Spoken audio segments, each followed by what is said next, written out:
It has come to my attention that some people are going into Metro expecting to play a first-person shooter. Let me be the first to tell you, you are not playing a first-person shooter. Oh yeah, the game is in first person and you shoot people.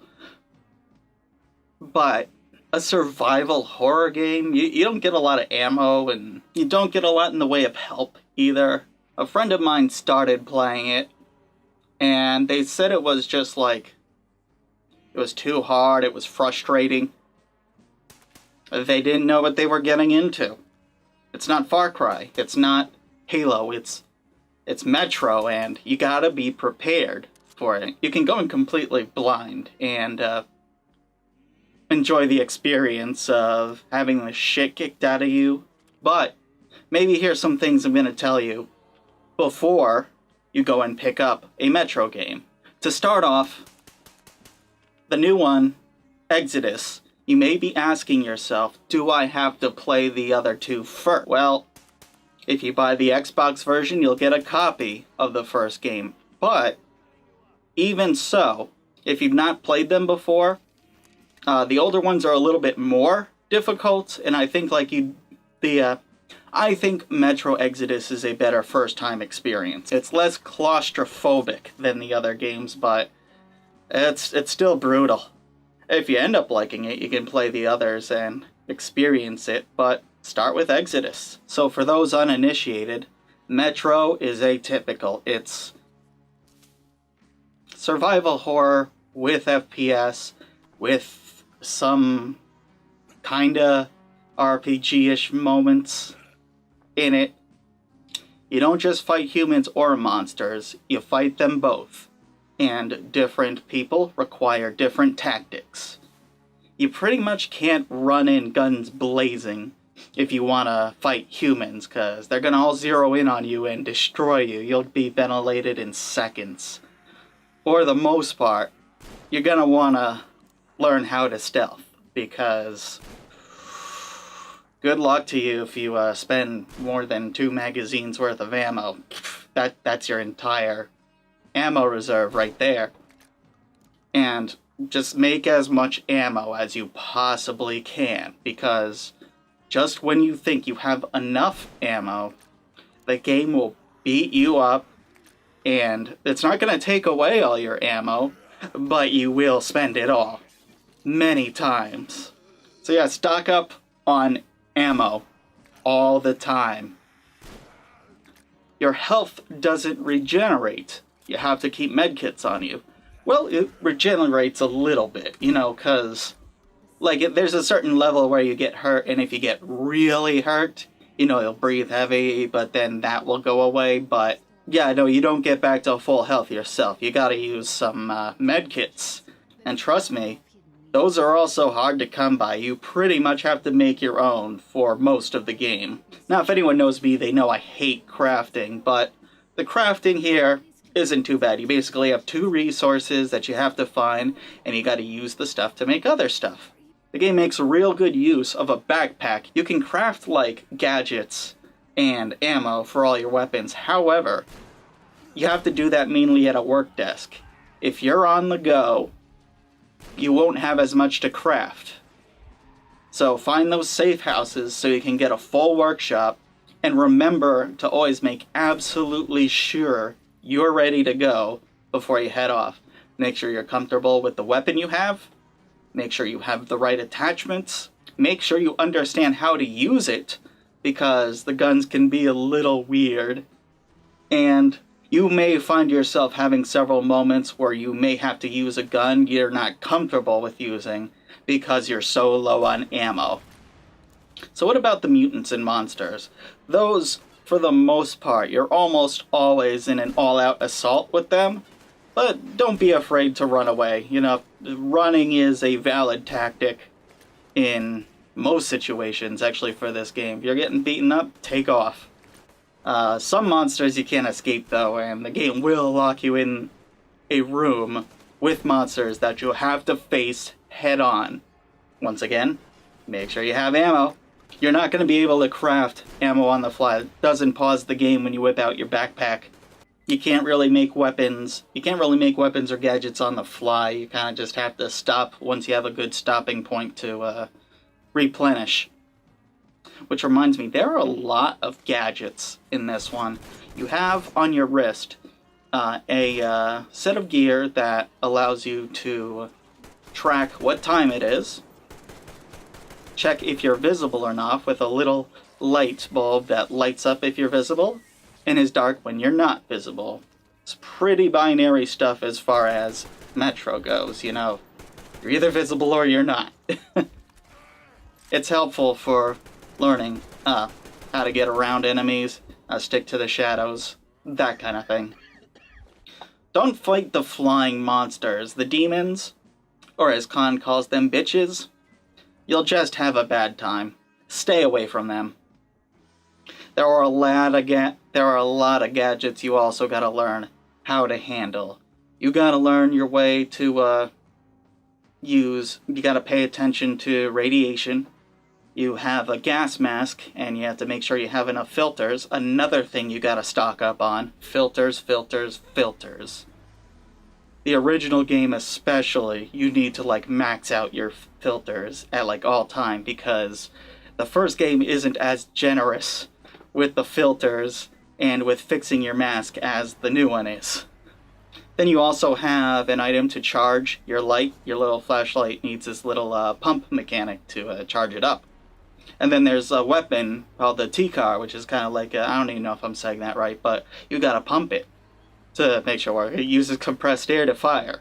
And the ammo for it is really cheap resource-wise, so you may find yourself using it a lot, which is good because it's actually a tertiary weapon that you can only pick one or two of, either this weapon or that weapon, and so you'll have it a lot.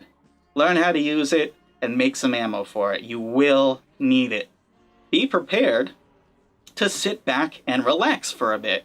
All of the Metro games, but Exodus especially, they break up all the horror and action with some decent-sized set pieces that kind of let you kick back for a little bit. In the original games, you make your way from station to station, and every station always has something going on there. And especially this game, Exodus, oof. If you like plot, you're going to be in for a treat because they just like load certain sections with the plot. You're going to be on a train, I won't say why, but you know, you'll find out soon enough. And between every major map, you're on that train talking to everyone in the game. You got a whole squad with you, your wife, and some couple of other riders along with you. And a lot of people talk. There's a lot of talking to hear, and a lot of talking to deal with. A lot of times, characters will actually talk over each other. You will also find yourself in situations where you're in the room with 3 different pairs of people, all having their own conversation, and you just gotta pick which one you're gonna pay attention to. That's right, you can't even like hear everything if you play it once through. You gotta play those train sections again if you want to hear everything. But they are big, long sections. Each section where you're just on the train, you could spend around 30 minutes. More if you really get into the crafting. You'll get a van eventually, but it's pretty late in the game, and it's just okay. I kind of didn't bother with it because you get it for a short amount of time, and then you get to use it once more.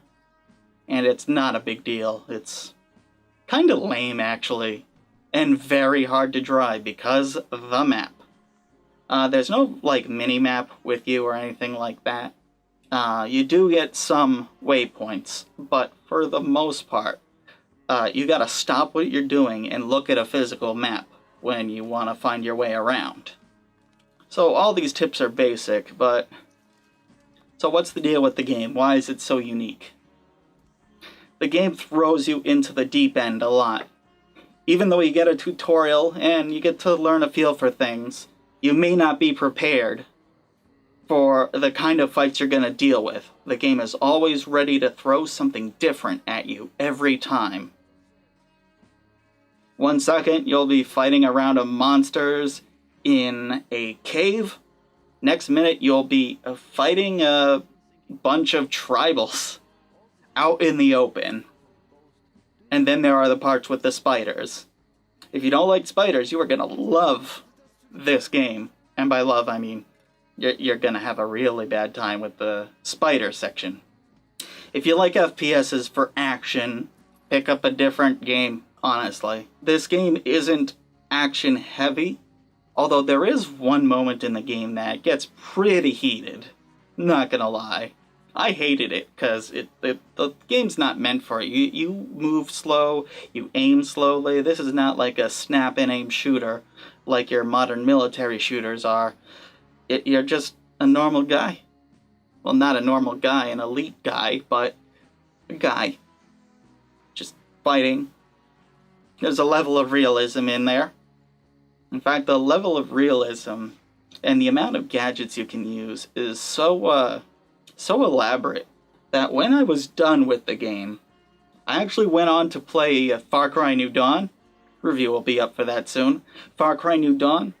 I went into a cave a couple of times, or other sections, and I kept pressing the button to turn on the lamp, and another button to turn on my lighter. You get a lighter. And it took me, actually, a little bit to realize, oh, right, this is a normal FPS. You don't have all those gadgets. That's crazy. Like, I got used to moving slowly, you know, getting certain gadgets for certain situations. You still do scouting in both of them, but Far Cry is way faster paced. You have night and day between these two games, but it was interesting to know that I was so invested in this game that when I did finally play another shooter-oriented game, I was still playing in the style of the other game and still reflexively trying to press the buttons from the other game. So that's fun. Well, I hope this is starting to help you decide a little bit if you want to bother with it or not. Comment below if there's anything I missed. If you have some really good tips, drop them in the comments. Also, don't forget to like this page. Also, don't forget to like this video. This video is mediocre, so like it. It helps out. It really does. Subscribe to us. We sub for sub. So, you subscribe, we'll subscribe to you. No biggie. And now that the Epic Game Store controversy is out of the way, you know, we can focus on the game now. All in all, a great, interesting series. Check it out if you want to see something different that isn't quite survival horror enough to be fully survival horror, but isn't so much an FPS enough to be a direct FPS. Thank you for watching. Go, and go, and go, and go. Let me see you go, and go, and go, and go. Green light me and go, and go, and go, and go. Let me see you go, and go, and go, and go. Green light me. I'm down for your enjoyment. I'll be here all night. We can heat it up if you want. Just turn down the lights. Get the cameras flashing.